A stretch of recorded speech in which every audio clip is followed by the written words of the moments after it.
जय जय जगन्नाथ। नमस्कार। ओम न्यूज 24 सकाळर खबर को जनाऊँची हार्दिक अभिनंदन। आसंतु देश विदेश रे किछि घटना किछि दुर्घटना टेक्निक खबर को प्रस्तुत करिछि आपण मानक पई। आसंतु ना पूरा वीडियो पुरे टिके नजर पके नबा। दर्शक बंधु कौन रही लघुचाप जनित वर्षार प्रभाव ओडिशा परे कौन रहिबो पुणी लघुचाप जनित वर्षा 1 ରୁ 5 तारीख जाए प्रबल वर्षा को नहीं सतर्क सूचना जारी कला आंचलिक पाणीपाग विज्ञान केन्द्र। आपण को आमे कहि रखुछु पुणी एक लघुचापटी सेप्टेम्बर 1 ରୁ सेप्टेम्बर 5 पर्यंत लगातार भाव में वर्षा जारी रहिबो ओडिशा उपरे। पुणी बिजिबो ओडिशा वर्षार बेग कमु नथुबा बेले एवं वर्षा एवं लघुचापटी धीरे परे यार प्रभाव तो निश्चित भाव में पड़िबो। पुणी लघुचाप पछकु पछ लघुचाप पूरा पूरी स्टाटस को देखिले आपण को पूरा विजुअल माध्यम देखिले लघुचाप जनित वर्षा रे ओडिशा पुणी 1 ରୁ 5 तारीख पर्यंत ओडिशा रे रहिबो प्रबल वर्षा सहित बिजुली घड़घड़ी मारिबार मध्य यथेष्ट संभावना थिबरु पाणीपाग विशेषज्ञ तरफरु वर्तमान सतर्क सूचना जारी करछि एसआरसी। दर्शक बंधु ओडिशा रे लागी रही लघुचाप जनित वर्षा ना धरू नहीं कि लघुचाप जनित वर्षा बिल्कुल कमु नहीं किंतु जारी रही लघुचाप प्रभाव आसुची आउ एक घूर्णिबलय सेप्टेम्बर 1 ରୁ पुणी भिजिबो सारा ओडिशा। यही खबर को अपडेट खबर को वर्तमान जहाँ अपडेट खबर आसुची पाणीपाग विशेषज्ञ तरफरु सेप्टेम्बर 1 ରୁ सेप्टेम्बर 5 पर्यंत ओडिशा भिजिबो। ओडिशा वर्तमान भिजियो बोली आकलन करछि पाणीपाग विज्ञान केन्द्र। किंतु राज्य उपरे पुणी आउ एक घूर्णिबलय उत्तर पश्चिम बंगोपसागर और उत्तर ओडिशा उपकूल रे पुणी एक घूर्णिबलय सृष्टि होबाकु नहीं संभावना रही बोली सूचना देछंती पाणीपाग वैज्ञानिक शरद साहू।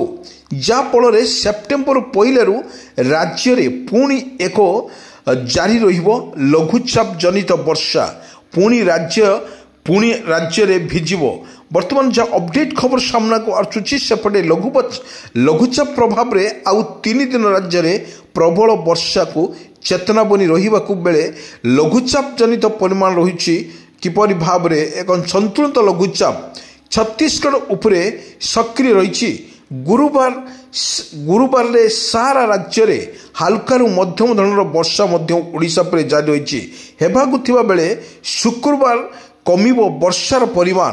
उत्तर उपकूल ओडिशा रे जो भली भाव रे किछि अधीन रे हल्का रु मध्यम धरणर वर्षा हेबार यथेष्ट संभावना थिबारु किपरि भाव रे सहयोग करा जिवो एवं लघुचाप जनित वर्षा रे लोकमानकु किपरि सहयोग करा जिवो सेथि पई जोरदार प्रस्तुत मध्य आरंभ होईछि। दर्शक बंधु आमे आपनकु कहि रखुछु 30 तारीख जाए प्रबल वर्षा रे संभावना नथिबा बेले पुणी 31 ରୁ बढ़िबो वर्षा।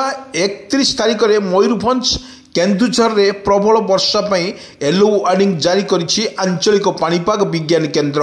आहुरी 24 घंटा मत्स्यजीवक मानक पई चेतावनी रहिछि। विभाग सेपटे पाणीपाग विभाग कहिछि दक्षिण पूर्व दिगकु पवन प्रभावित हेउछि। प्रभातर जो वर्षार संभावना अधिक थिबारु लघुचाप जनित वर्षार परिमाण अधिक थिबारु मध्य स्पष्ट करिछि आंचलिक पाणीपाग विज्ञान केन्द्र। आमे आपनकु बारंबार कहि रखुछु ओडिशा रे लगातार भाव में लघुचाप सृष्टि होइतबा परे वर्तमान जा अपडेट खबर सामना को आसुची लघुचाप जनित जो भली बंगोपसागर रे सृष्टि होउथबा एक लघुचाप उच्चा उच्चा ढेउ उठेब कारण समुद्र अशांत थिबारु निश्चित भाव में आमे कहि परिबा समुद्र अशांत थिबारु वर्तमान जल स्थल वर्तमान एक हो जाइछि किंतु लघुचाप जनित वर्षा रे भिजिबो सारा ओडिशा। किंतु एभली एक जो दि जाइए समुद्र जो ढेउ एवं तरंग सृष्टि होछि निश्चित भाव में आम कहवा लघुचापटी धीरे धीरे बड़ आकार हो ତାହା ମଧ୍ୟ ସ୍ପଷ୍ଟ ଚିତ୍ର କରିଛି ଆଞ୍ଚଳିକ ପାଣିପାଗ ବିଜ୍ଞାନ କେନ୍ଦ୍ର। ଆଞ୍ଚଳିକ ପାଣିପାଗ ବିଜ୍ଞାନ କେନ୍ଦ୍ର କହିବା ଅନୁଯାୟୀ ସମୁଦ୍ରକୁ ନଯିବା ପାଇଁ ମଧ୍ୟ ବାରଣ କରିଛି।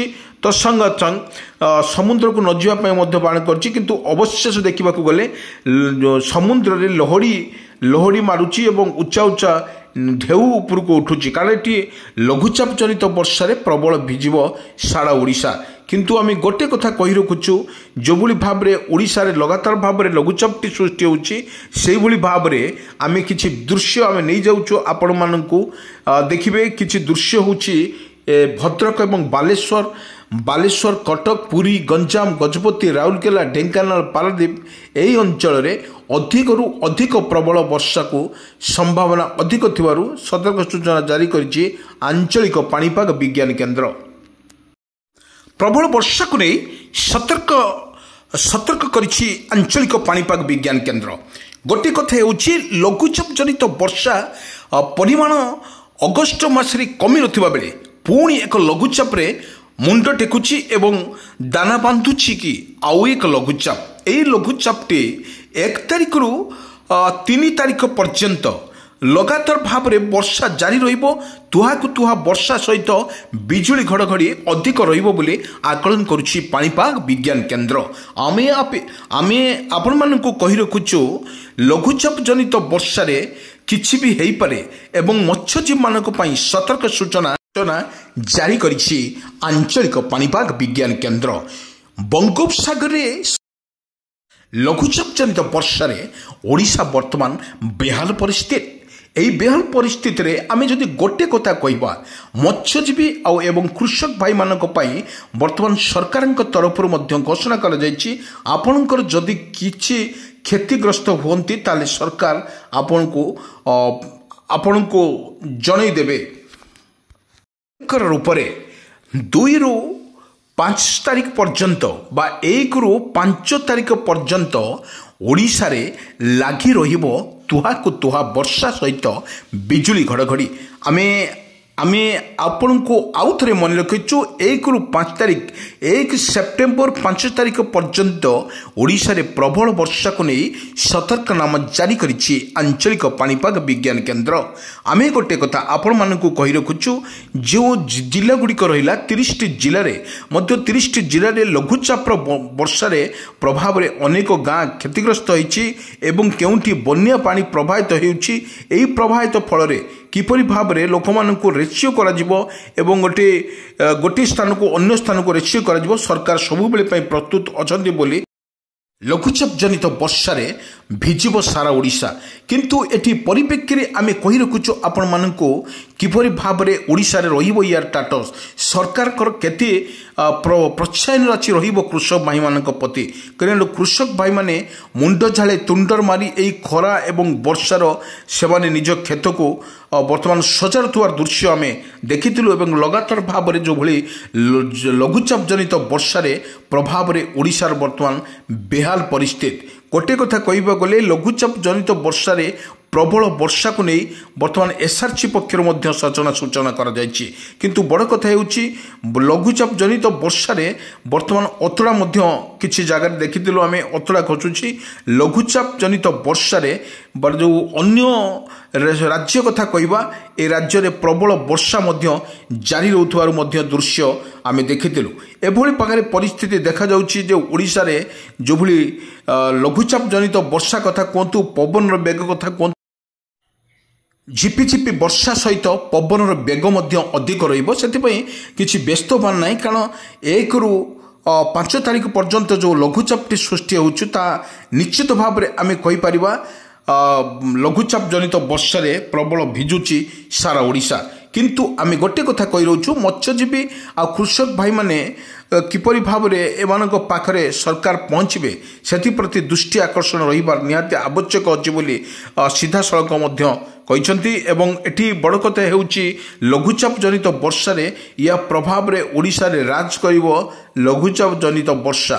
ଏହି ବର୍ଷାରେ ଅନେକ ଜୀବଜନ୍ତୁ ନଷ୍ଟ ହୋଇଥିବା ବେଳେ ଏବଂ ଦେଖିବାକୁ ଗଲେ ଯେଉଁଭଳି ଭାବରେ ଓଡ଼ିଶାରେ ଲଘୁଚାପଟି ସୃଷ୍ଟି ହେଉଛି ତାହା ନିଶ୍ଚିତ ଭାବେ ବିଜୁଳି ଘଡ଼ଘଡ଼ି ସହିତ ନିଜେ ସଚେତନ ରହିବା ସହିତ ଅନ୍ୟକୁ ସଚେତନ ରଖିବା